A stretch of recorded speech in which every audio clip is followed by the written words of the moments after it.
स्वर्ग सुमन के सभी श्रोताओं को प्रभु यीशु मसीह के नाम में अभिनंदन।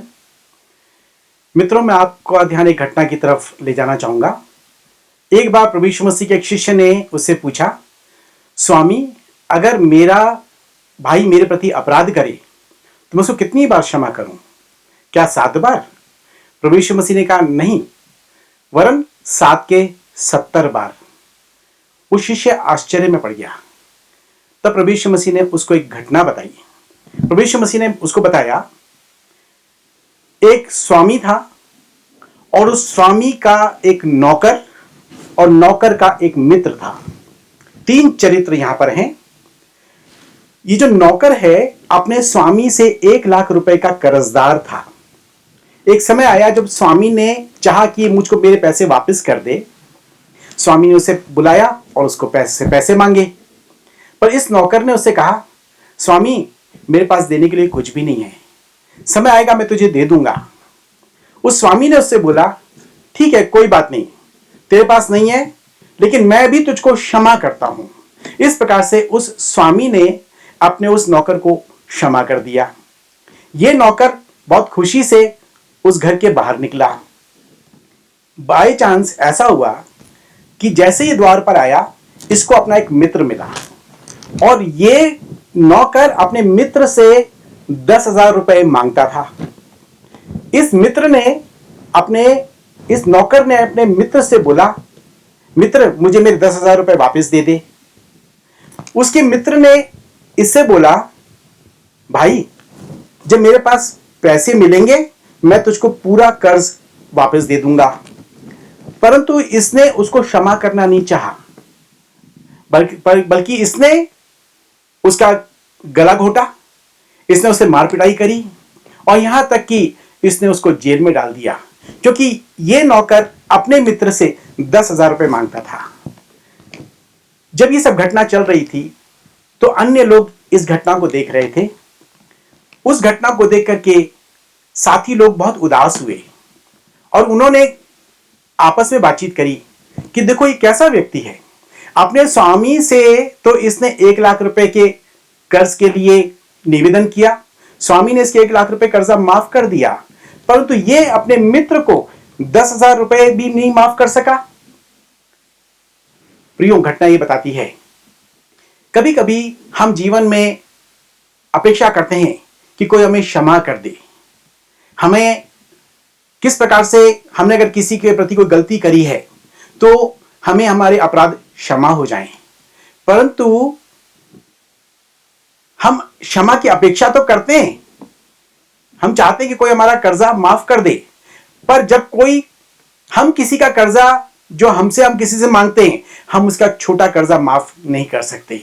प्रियो, घटना क्या बताती? घटना ये बताती है कि जब हमारे ऊपर किसी का कर्ज अदा होता है जो बड़ा होता है, लोग चाहते हैं हमारे ऊपर दया हो जाए, हमारा कर्ज क्षमा हो जाए और हमारे ऊपर किसी तरीके से बोझ ना हो।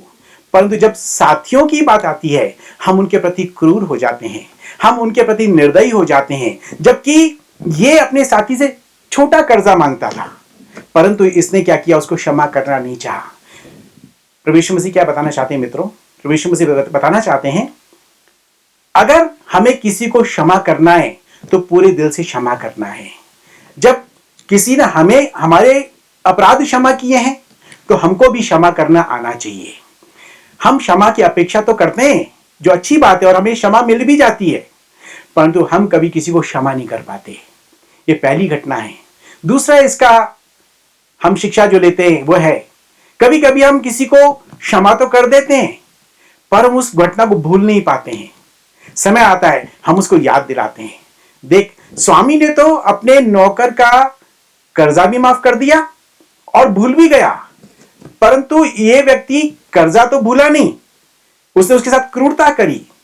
और हो सकता है कि कभी कभी ये सब दया कर दे, लेकिन हमारे जीवन में कभी कभी ऐसा होता है, हमारे अपराध क्षमा हो जाते हैं, हमारा कर्ज क्षमा हो जाता है, हमारी देनदारी शायद माफ कर दी जाए, परंतु कभी कभी हम माफ करने के बाद में भूलते नहीं हैं। और इस वक्त आता है हम अपने सहयोगियों को याद दिलाते, देख, मैंने तुझको क्षमा किया था, मैंने तुझको क्षमा कर दिया था। यानी क्षमा तो किया, पर वक्त आता है हम उनको याद दिलाते हैं ताकि वो हमेशा हमारे अधीनता में बने रहें। एक चीज प्रभु यीशु मसीह बताना चाहते हैं, अपने अपराधों को क्षमा करो, तभी तुम्हारे अपराध क्षमा होंगे।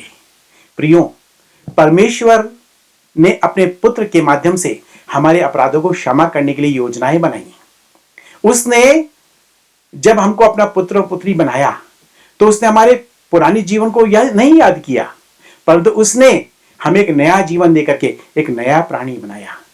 प्रभु यीशु मसीह अपने शिष्य को यह बताना चाहते हैं, हमें अपने कर्जदारों का या हमें जिन्होंने हमारे प्रति कोई गलती करी है, हमें उनके प्रति क्षमा भाव से भरा होना चाहिए। 7 के 70 गुना, अर्थात क्षमा, क्षमा और क्षमा। हम किसी को इतनी क्षमा दे सकें जिस तरह प्रभु यीशु मसीह ने क्रूस पर मरते वक्त कहा था। जिन्होंने उनको क्रूस पर टांगा, उन्होंने पता क्या प्रार्थना करी थी? हे पिता, इनके अपराधों को क्षमा कर, क्योंकि नहीं जानते कि क्या कर रहे हैं। प्रियो, परमेश्वर तो हमें ऐसी क्षमा देने के लिए तैयार है। परमेश्वर ऐसी अपेक्षा हमसे करता है। हम भी अपने साथियों के प्रति, हम भी अपने साथ में काम करने वालों के प्रति दया भाव से भरे हों। हम क्षमा देने वाले व्यक्ति बन जाएं। ना केवल हम क्षमा दें, अगर हम किसी को क्षमा दें तो हम उसको भूल भी जाएं। कभी ऐसा नहीं हम उसको दोबारा याद दिलाएं। प्रभु यीशु मसीह यही बात बताना चाहता है। 7 का 70 गुना यही होता है। हमने एक बार ना केवल क्षमा कर दिया, बल्कि हम भूल भी गए, और उसके बाद में उस व्यक्ति ने जब कभी मिलेगा, वो कभी भी अपनी क्षमा को जो अपने स्वामी के प्रति मिली होगी, उसका दिल हमेशा उसके प्रति कृतज्ञता से भरा होगा।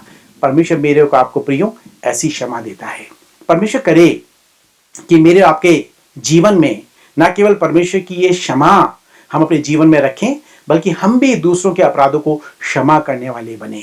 कभी कभी हमारी जब किसी से कोई गलती हो जाती है या पुराने लोगों से अगर अनबन हो जाती है, हम दोबारा पुराने पॉइंट्स पर लौट जाते हैं, हम पुराने बिंदुओं पर लौट जाते हैं और हम पुरानी बातों को उखेड़ करके क्षमा के भाव को जो है अक्षमा में बदल देते हैं।